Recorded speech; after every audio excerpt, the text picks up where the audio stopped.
అన్న నమస్తే. నమస్తే అన్న. ఏం పేరన్న? షేక్ జిలానీ బాషా, ఎక్కడ ఉంటారు మీరు? బోరబండ. ఓకే. సో మరి జూబ్లీహిల్స్ లో ఉప ఎన్నిక వస్తుంది తెలుసు కదా? తెలుసా అండి. ఎట్లుంది, ఎట్లా ఉండవుతాయి మరి జూబ్లీహిల్స్ ఉప ఎన్నికలో? ఇప్పుడు ముగ్గురు అభ్యర్థులు నిలబడుతున్నారు. కాంగ్రెస్ నుండి నవీన్ యాదవ్, ఇటు బీజేపీ నుండి దీపక్ రెడ్డి, ఇటు బీఆర్ఎస్ నుండి మాగంటి సునీత గారు. సో ఈ ముగ్గురులో ఎవరు గెలిచేటట్టు ఉందన్న పరిస్థితి? ముగ్గురులో బీఆర్ఎస్ గెలవాలి, గెలుస్తుంది. ఎందుకు అంటే కాంగ్రెస్లో చెప్పిన ఏవైతే వాదాలు ఏవైతే ఉన్నా అవి కంప్లీట్ చేయలేదు.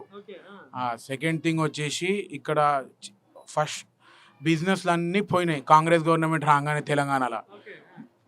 యాజ్ ఎ బిజినెస్ మ్యాన్ నేను ఒక సీఈఓ, చాయ్ లోడెడ్ కంపెనీ నాదే. నేనే చెప్తున్నాను, కాంగ్రెస్ గవర్నమెంట్ వచ్చినాక బిజినెసెస్ మొత్తం డౌన్ ఉన్నాయి.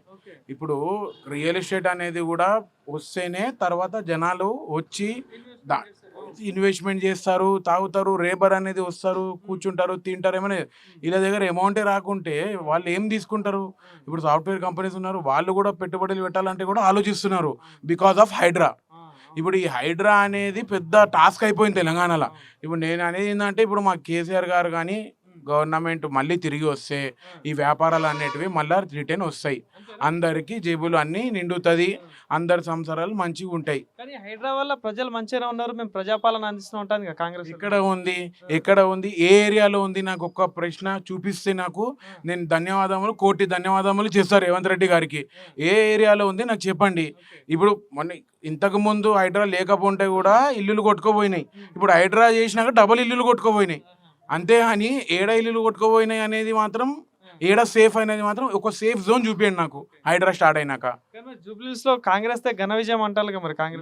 కాంగ్రెస్ ఘన విజయం అనేది నేను అనేది వాళ్ళకి తగ్గించి మాట్లాడతలేను, కానీ బీఆర్ఎస్కి ఈసారి హై మెజారిటీతో గెలిపిస్తాము, గెలుస్తుంది బీఆర్ఎస్. అంటే ఎందుకు బీఆర్ఎస్ గెలుస్తుంది అంటే ఏం చెప్తారు? ఎందుకంటే ఇప్పుడు గవర్నమెంట్ కాంగ్రెస్ గవర్నమెంట్ ఉంది కదా, సో ఎందుకు బీఆర్ఎస్ గెలుస్తుంది?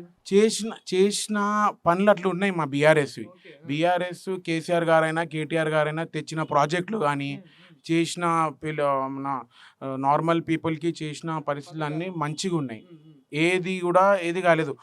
ఈవెన్ దో రీసెంట్లీ మన ఆరోగ్యశ్రీ అనేది స్టాప్ చేయబడింది. కేసీఆర్ గారు హయామత్లో ఎట్లాంటివి జరగలేదు. ఇప్పుడు వరంగల్ నుంచి అదర్ స్టేట్స్ నుంచి కూడా ఉస్మానియా హాస్పిటల్లో వచ్చి ట్రీట్మెంట్ తీసుకునేటోళ్ళు కూడా ఉన్నారు. ఎగ్జాంపుల్ అదర్ డిస్ట్రిక్ట్స్ ఉన్నారు, ఆంధ్ర డిస్ట్రిక్ట్స్ నుంచి కూడా వచ్చింది. ఈసారి ఎంతమంది బాధపడిరో, రోడ్ల మీద పడిరో నేను నా కళ్ళ నుంచి చూసినోడిని.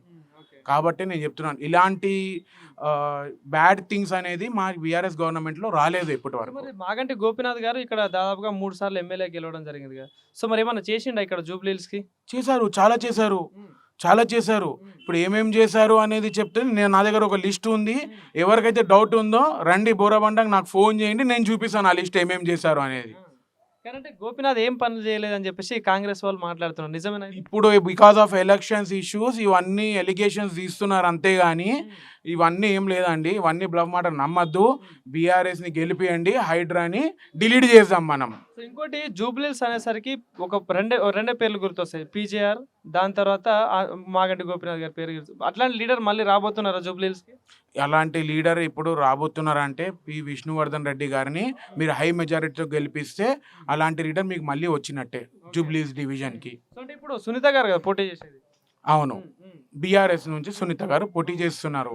సో ఇప్పుడు బీఆర్ఎస్ సునీత గారికి కూడా హై మెజారిటీతో గెలిపేయాలనేది నేను ఉదయపూర్వక జూబ్లీహిల్స్ ప్రజలని రిక్వెస్ట్ చేస్తున్నాను. సో మరి ముగ్గురు మధ్యలో పోటీ ఎట్లుంటుంది అన్న ఫైనల్గా ఏం చెప్తారు?